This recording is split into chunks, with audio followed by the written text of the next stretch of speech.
Okay, all right. Thank you, everyone. First of all, we're just excited to start practice today. We had our team meeting last night, and you could just really feel the excitement of our players.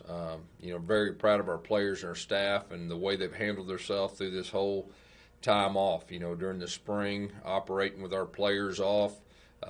Back home and our coaches working through Zoom, and then once they got back on campus, the way they handled themselves through all the ups and downs, of the summer to get to this point.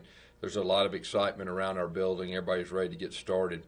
We will practice this week Monday, Tuesday, Wednesday, Thursday. We will take off Friday, and we'll scrimmage on Saturday. Next week, we'll start getting in a routine, and we'll have a 5-week routine. We're going to practice Tuesday, Wednesday, Thursday, off Friday, and then scrimmage on Saturday. So that's going to be our routine for 5 weeks, which I think is really good. We will be doing more 11 on 11. We'll be doing more scrimmage reps than we've ever done before in fall camp, with the fact of not going through spring, evaluating our players. I mean, we need to see what the guys can do right now, who needs more work. We need to create depth. That's really going to be a factor, not just for us, but everybody around college football, is creating depth. And you'll hear me talking a whole lot about 3 deep when usually you're talking about 2 deep. So just a new day as far as that's concerned, but at the same time, great opportunities for our young guys. And, I really believe the team with the most depth could have a big advantage, and that's really what we've been talking to with our players. Want to give you update on our COVID testing that we've done throughout this summer. We brought our guys back June 4th. We've tested our players 863 times, which is a little bit more than 7 times per player. We've had 33 positives over the course of the summer.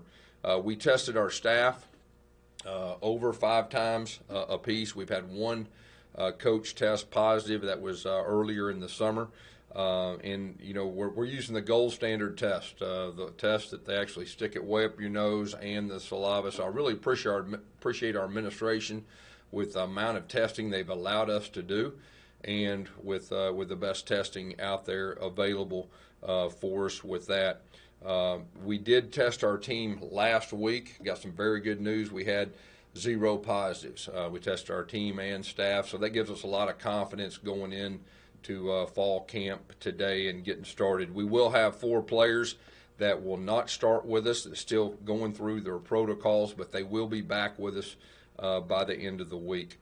Oscar Chapman, our Australian punter, he has arrived in the States on Saturday, and he is going through acclimation period right now, and we expect him to be back with us in the next week and a half, or get with us in the next week and a half. So, like I said, I think overall you could just really see the excitement on our players, and you can tell that the coaches too. It's been a long time coming, and we're excited to get out there with our players today and start practice. All right, any questions?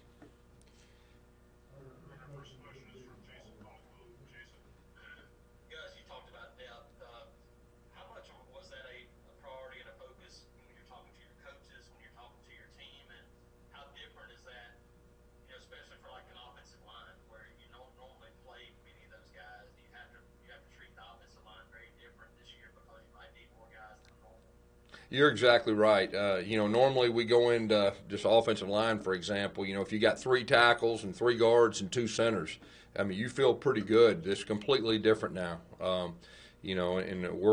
we've got to get our threes ready. And so with that, strategically, the way we're going to set up practice these next 5 weeks are for more reps, and we're going to get creative. And there's going to be times that we're going to have 2 separate fields going, okay, just to evaluate our player. Let them guys get more reps than they normally would, so we can evaluate them and get them ready to play. And at the same time, you got to be thinking about the coaches too. If you have a coach go down, you've got to have 2 play callers. You've got to have an assistant for an assistant. So, we'll be thinking about all those things in fall camp, and just getting us prepared. And, it's all going to be about being flexible. I mean, the teams that can overcome adversity and be flexible, and I think they're going to have a big advantage. Our next question is from Phil Marshall.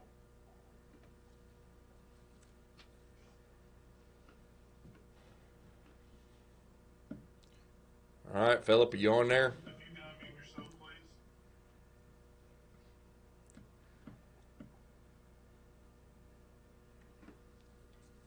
All right, can you hear me All right, there's Philip. Yep, the technology. There we go.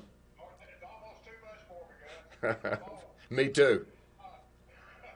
Could you just, the last 5 months, how that, if it has it changed your approach? It just changed the way you look at things, having gone through what all of you going through? Yeah, it's been a definite, Philip, it's been a definite learning experience for everyone. It's the communication, just between our coaches to coach, our player to coach. We've got really good relationships. I think it's really brought us closer together. It has been interesting, and that's kind of what I was saying. Like, it's finally good to go out there and actually start practice, and that's what players love to do. That's what coaches love to do, and so that's really why there's a lot of excitement because we're finally up to this point. That's what I told our team, yesterday at the very first of the meeting. I told them, guys, think back at the last 5 months and everything that we've done, and we're finally here, and we're finally getting ready to start football, and there was a lot of smiles on their face when we talked about that. Next question is from Tom Green. Tom, if you could unmute your line. Hey Gus, I know Chandler and Trayvon both said they plan on opting out this season. Have any other players discussed with you opting out or the possibility of it? Not up to this point. They're the only two, and we definitely honor that. We respect that, and that was their decisions. And but no, and if somebody else does, we'll feel the same way. But I've not been approached by anybody at this time.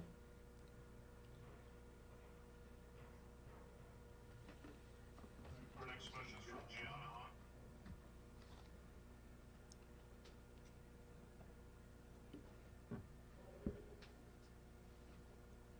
Hi guys, can you hear me?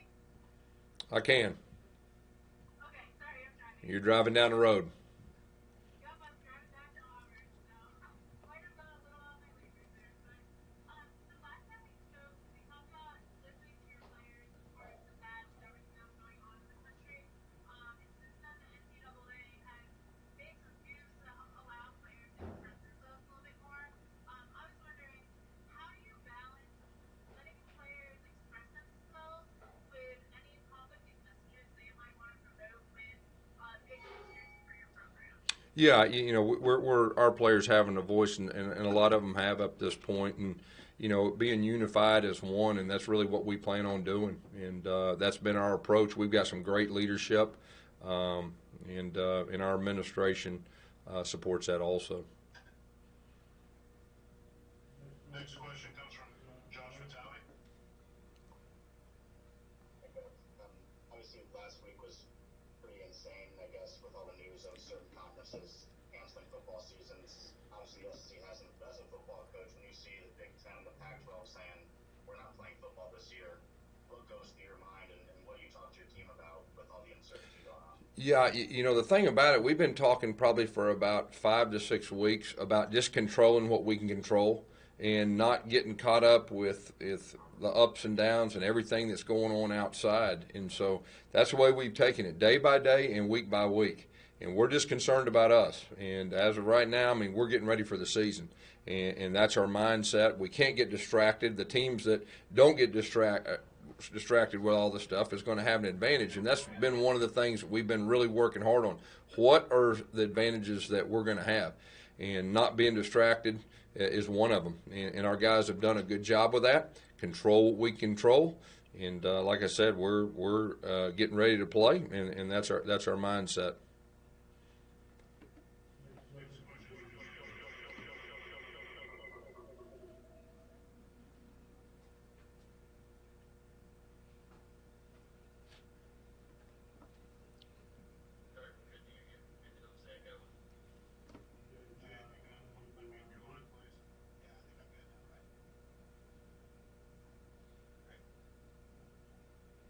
Gus, we're in unprecedented territory with the schedule. You're going to find out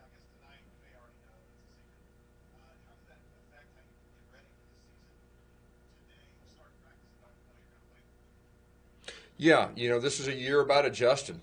The teams that adjust, and like I said, they're going to have an advantage. So, hey, it is what it is. We're going to figure out who we play the very first game later today.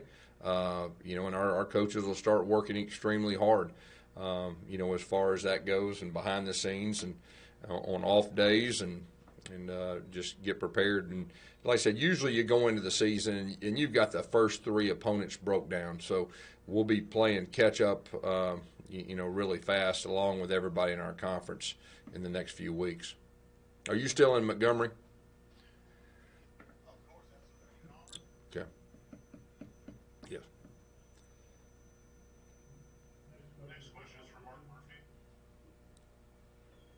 Guys, with no football camp this year, with the 2 days and whatever, no spring practice, how big adjustment is that going to be for your team to get ready for the season? And also, has it impacted your ability to build team camaraderie? Because I know you normally do a lot of team building stuff early on. Yeah, I think it's a challenge for everybody, and I've just told our staff, we're going to be very creative, unconventional, unique. Of course, I've had the opportunity to be a high school coach at 3 different levels and a head coach at 2 different levels. So, I think that's right down my alley as far as being unique and being able to adjust. So we feel really good about our plan, the way that we're going to go about it, like I talked about earlier, as far as evaluating our guys, developing depth, not just with players, but as coaches. I think that's a real thing that we have to be prepared for. And so we're setting up practice different than we've ever done. And so I'm excited about it. I think our players are. And the goal is to get more information in a faster period of time than we normally do. This isn't a time for traditional, okay? I really believe the teams that can be flexible, they'll have a chance to separate themselves. Next question is from Brian Matthews. Hi guys, thank you for having us on here. Two-part question: what's the status of Austin Troxel and Kevin Zaire? And what players are you looking at left tackle position? Could you sort of name the players you reached out to? Yeah, that's 2 of them right there, and then Jackson, Alec Jackson. And I'm gonna be honest with you, like, we have an idea, like the first 5 that are going out there. That has 0 to do with who we think's starting. I mean, we've got a handful of guys, and I'd say multiple guys, 10 to 12, that I really feel like are truly fighting for starting spots up front. And, I know Coach Bicknell and Coach Morris are very open-minded. I've tried not to give them any kind of preconceived thoughts in the past about this and that. And let's let whoever is ready to play. And like I said, the big factor is developing depth. And the old days of 3 tackles and 3 guards and 2 centers, that's a day of the past as far as we're concerned. But that gives other people real opportunities. And my experience is when you give people real opportunities, you get a few that really seize the moment. So that's really been our message to our players up front. Are Troxel and Zaire, are they 100% ready to go? I think they're real close. I know Trox, he's ready to go. Killian, talking to him the other day, he thought he was getting really close to 100% too, and been cleared medically. So that's good. Next question comes from Nathan King. Hey Gus, within the past few days, guys like Anthony Schwartz and Cam Stutz have been kind of vocal, talking about just maybe a little bit of frustration on campus, seeing other students not wearing masks, not adhering to protocols. What have your conversations kind of been like with your team recently about staying the course and doing everything that they can control as it relates to protocols on campus as students come back this week? Yeah, the thing about our team is they've done a lot this summer. They've done a lot of sacrifice, and we've learned through the process. I mean, there was a time in midsummer where we had quite a few of those 33 positives, and our team just came together and started being accountable to each other. When we're outside this building, we've done a really good job inside the building, but when we go outside this building, we've got to be responsible. I mean, we've been preaching to our guys about masks, social distance. Your circle's got to be very small who you're with, and our guys have done a super job with that. And I think because of the sacrifice that they've done to get here, and these guys want to play, and just hey, students, you're in it with us. and we need your help. But wear your mask, social distance, be responsible. So I think that's really where that's coming from with those guys. I know there's some other players that have expressed concern, and we knew that this is going to be a telling time right now with all the students coming back to campus. And what we've just told our guys is let's control us. Most of our classes are going to be online, for our players, and so we're just doing everything we can to really stay self-isolated to protect our players so we have a good chance of playing the season. Next question is from Jeff Spiegel. That's how you doing. Hey, good, Jeff.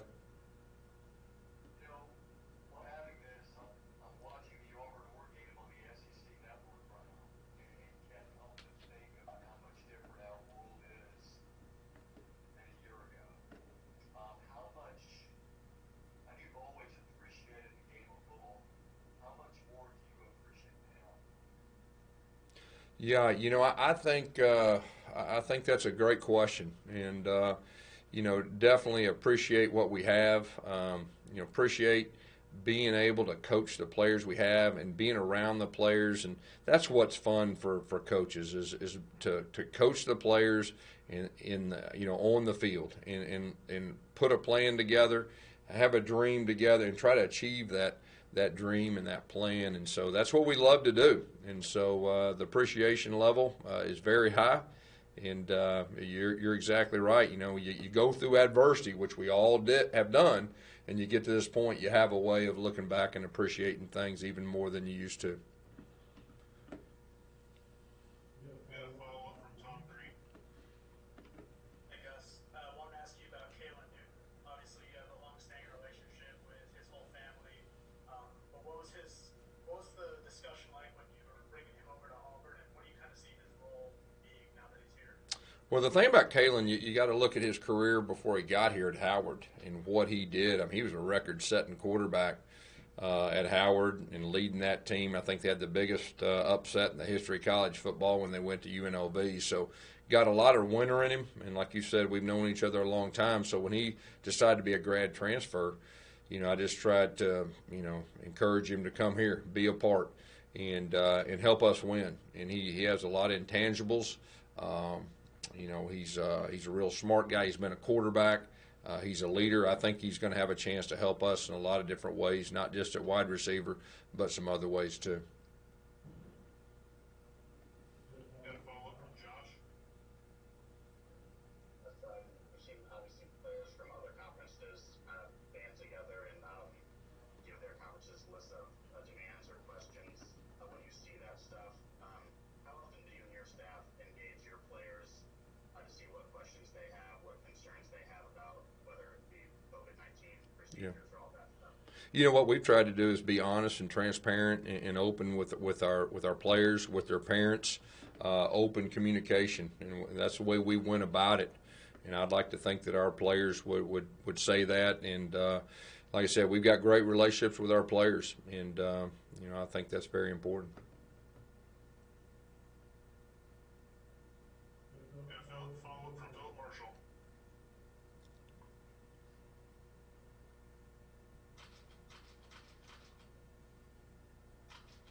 Okay, this technology, I'm doing too much for me. Gus, kind of along the same lines of what I was asking about before. Well, actually, I got two unrelated quick questions. One is just the time without football, just from a personal standpoint, how did it kind of change you, if at all? And two, could you talk about Roger McCrary, who was not that highly rated recruit, and now seems to be on the verge of doing some special things?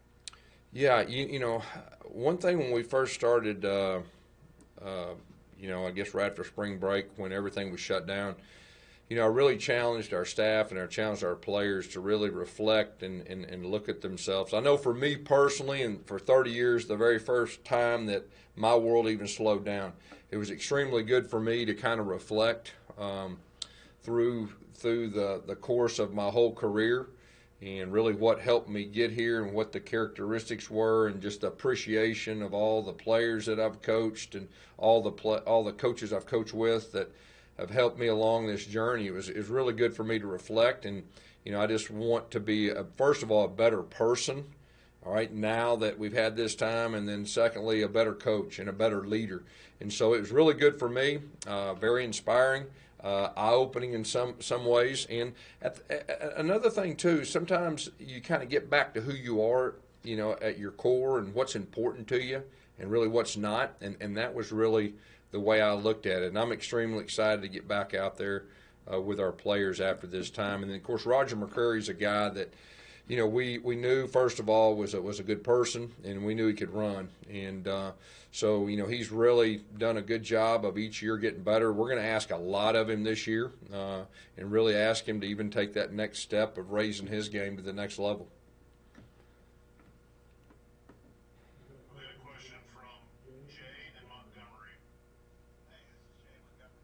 I got just a couple quick ones. Grant Lloyd, tell me what you got expected from him and how you got involved with him, and also Mark Anthony Richards, who's got another deal. Yeah, so Grant is a guy that Coach Morris and the staff at Arkansas started recruiting, had a relationship with, and we just felt like we needed some experience at the quarterback position, and he's got the flexibility to do some other things, as far as H-back or even, help on special teams. So he's off to a really good start, and I know his teammates have been very impressed with him since he's been here. And you said Mark Anthony Richards. The thing that I'm excited about Mark is I really feel like he's healthier. And last year, he had the tough injury and never was able to show what he could do. So I know he's really looking forward to camp and being healthy. Next question comes from Ryan Matthews. Hey, Coach, just wanted to ask how you would feel about playing the Iron Bowl week 1 or week 2 if that's what happened. How would that sit? Yeah, I think you got to have an open mind and you got to be flexible, and it is what it is. No matter who you play the first game or whatever, we can't control that. Control what you can control, and whoever you play, there's 10 SEC games. I do know that. Me personally, I think that gives us an advantage. That's what I told our team.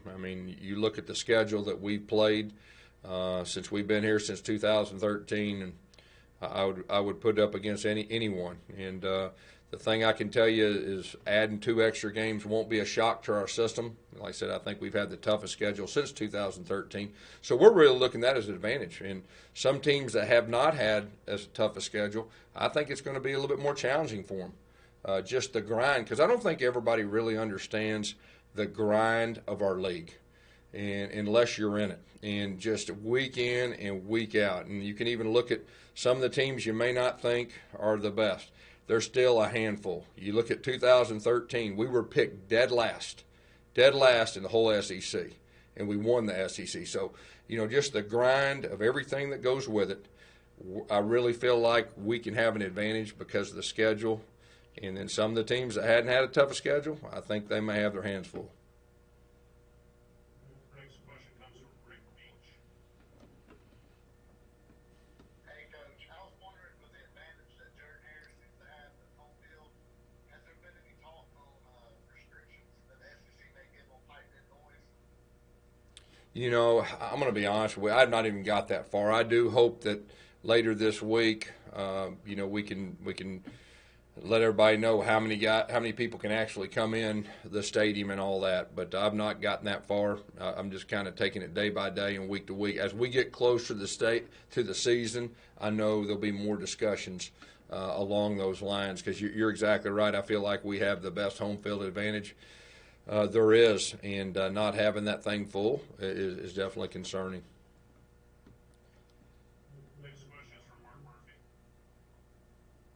Guys, is this a season that newcomers, both on offense and defense, are going to have a really great opportunity to play more than a normal season? 100%. And like I said at the very first, I think realistically, as coaches, we have to have our mindset that we may be playing our number 3 guy at a certain position, and that's just the way it is. And so what we got to do is, what do we have, 5.5 weeks or whatever, to get those guys prepared to do that. And how do you get prepared? You get prepared through reps. So like I said, it's more unconventional than it's ever been. And, we've got to get those guys as good as they possibly can be. And, that ought to be real exciting for all of our guys, that they have a real chance to help. And they have to have the mindset that it's next man up. I'm ready to go. If I get thrown in week 1 and I was the number 3 guy on the depth chart, or even start, I mean, there's no telling, the different scenarios that we're going to face throughout the year with all the challenges we're going to have. We've got time for 2 or 3 more. The next one is a follow from Tom Green.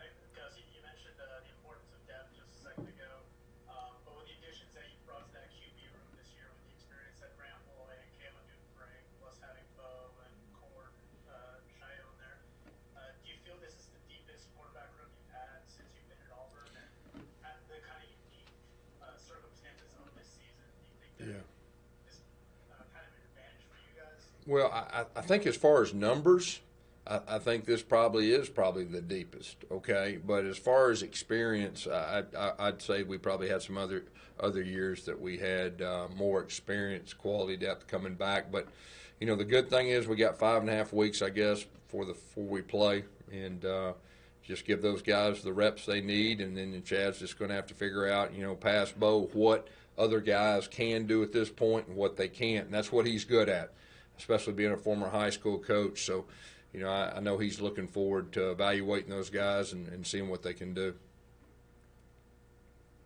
Next question is from Steve Bull.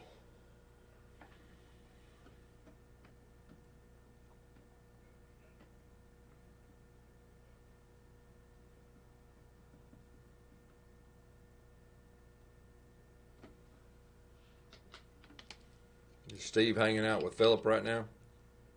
Can you unmute your line, please? While you're doing that, let's go to Brian Matthews. Hey, Coach, just wanted to ask about the extended OTA, or whatever you want to call it, period y'all had. How much did that help you guys, especially installing the offense, and how much would you say for both games? Can you say that one more time? Can you say that one more time?